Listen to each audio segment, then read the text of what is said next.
BS and B Train. Let's talk about the drip. All right, guys, welcome to another week of BS and B Train, where we talk both math and drip. Because if you look good, you play good. And as you'll find out, the numbers actually don't always back that up. But that's okay, because we have fun with it. So it took me a minute to compose myself after my Saints didn't look so hot this weekend. But I'm hoping they rebound from that. So I did put the numbers together. I did put a ranking together of all the uniforms. And without further ado, I will put the spreadsheet up here so you guys can see. This is just my math. If you follow me on Twitter, it's at OkieBob, part of the BS crew. And I'll actually post it's a little cleaner to look at. But here you can just see the math. And I'm hoping this is a little easier to read than last week. I know it was kind of difficult. So this time I got it zoomed in a little better. And just to give people a perspective of what it looked like last week, the Saints were at number 1 on the passer rating differential. And just a reminder, all I do is I take the difference between the team's offensive passer rating and their defensive passer rating. And I found that that's a pretty good predictor of success. It's not completely definitive, but it does help to show how successful a team can be. If you look at how good they are in the air on the offense and then how well they defend against that on the defense. And I think what that really speaks to more is just how pass happy of a league the NFL has become. So again, this was last week. We had the Saints at number 1, and after just a dismal performance, their number did come down quite a bit, their differential.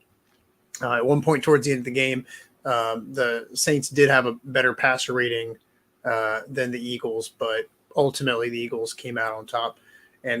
But they dropped about 40 points there in the differential, and the Bills actually took the top spot. Before I did these numbers for the week, I kind of assumed that the Vikings would be up there, but the Saints had a long way to fall, so they're still up there, and not a whole lot of movement otherwise in the top 5. And as we get a bigger sample size, you'll start to see this will remain more consistent. So not too surprising. Bills got Josh Allen. He's great. The Saints were a little bit of a surprise for me, and same with the Vikings. But we still got the Bucks and the Packs up there. And rounding at the bottom, Panthers were pretty solidly entrenched at the bottom until the Red Rifle, Andy Dalton, came in and looked pretty good. They're still negative 35.5.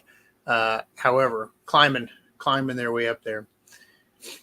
And for those of you that do follow the Saints, you'll see that their next week's opponent, the Falcons, is just barely in the positive, but I didn't think that Philly looked that great going into week 3, and here we are. In fact, actually, they're still negative even after last week's performance. So, again, it is not by any means a definitive predictor of who's going to win and who's going to lose in a matchup. It's just a good statistic that I like, and I'm going to continue to highlight because I feel like not a lot of NFL statisticians really use this one. And I think what you'll find is that at the end of the season, the playoff teams are going to be very well represented up here in the top. And generally the Super Bowl teams are up here in the top 5. So for anyone that's interested in that, there it is for the week. And for what you guys all really came here for, let me start with our fashion rankings at number 5. Before I do that, I think everyone by now is probably tracking. I'm a big fan of the color orange. This week will be no different, but we also have a little bit of purple in here this week, as you'll see. You can probably take a guess as to who I'm talking about. Coming in at number 5, the Cleveland Browns. Like I said, just because you look good doesn't always mean that you're going to win. But just like I said before, this is a sharp-looking uniform. I love the simplistic look that's kind of taken over the NFL these days. the shoulder stripes and the stripes on the pants really help bring it together. Simple, clean, looks good. All right. And now at number 4, like I said, we're going to see some purple. Purple out. I don't know. Maybe some of you guys disagree with me. Maybe a gaudy looking uniform.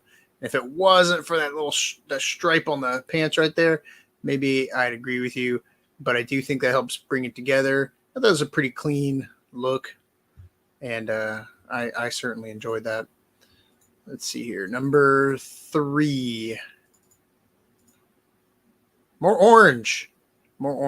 And here we go. There was a direct correlation in how good this team looked on the field, both performance-wise and in their threads. Sean Payton gets his first win of the year. Bo Nix gets his first win. Pretty dominant performance against the Tampa Bay Buccaneers. I'm a big fan of the Denver uniform. I know a lot of people don't want to change, when you've had success in a certain outfit. And, right when they changed their uniforms in the late 90s, they won 2 Super Bowls. And then, they still had that uniform when they won with Peyton Manning in 2015. So, there's a lot of hesitation to move on from those kind of things when people equate them with success. But I do like this new outfit. To me, it is somewhat simple, but it's a little bit of a departure from the minimalist look that a lot of teams are going for. And so I think when you take a risk like that, you got to be deliberate in what your changes are. But just the tiny little markings they have in the numbers, which you probably can't see on here, but they're just little mountain diamonds. And then the shoulders, I think, look really cool. And despite it not being super minimalist, it's still a clean looking uniform. I like the matte finish on the helmet here. Just a good looking uniform, and even the stripes on the pants, which you can't see all the way. They're cool. It's something a little different. And so a lot of respect to what they're doing out there. I think they look good. And I think that's probably going to be a jersey that sells pretty well for the league. Going up to number 2. All right, here we go. More purple. I am not a fan of Vikings. If you are, then I'm happy for you. But I did like their threads this weekend. Just again, some trends you notice in things I like. Keeping it simple, shoulder stripes, pant stripes, just looks good. Matte finish on the purple helmet, just a super sharp and clean looking uniform. And guess what? They perform that way as well. It's really easy to get behind the team when your uniform looks as good as it does. And without further ado here, I will go to my number 1 for the week, the Arizona Cardinals. What really did it for me was the stripe on the pants. If they didn't have that, maybe wouldn't quite be number 1. And I do think that teams doing the blackout look is probably a little bit overdone. But the Arizona Cardinals are a team that I don't normally like their uniforms. I don't like their logo. I think they need to update that. But this just looked sharp, really clean. The way the logo kind of even blends in the way it does. Almost fades into the helmet, and it's a shiny helmet too. I like the trend of a lot of teams going with the matte, but in this case, the shiny looked really good. You've got a little bit of work on the shoulders here, and I thought they just looked really good. Now they didn't win, but that's fine. It's okay if you're selling jerseys and you're looking good and you feel good. Okay, and there is one more honorable mention that I want to give. I saved it for the end this time because I really, really liked it. Not NFL, but college, and maybe this is going to rub a lot of people the wrong way, but Colorado, man, what a game and what a look. Just the throwback look, but with a nice little modern touch. If you notice the new flat iron design that they normally wear on their uniforms for the season, but they have a very subtle touch of it in this throwback uniform, which really harkens back to a better time in Colorado football, but also ties in this new Coach Prime era.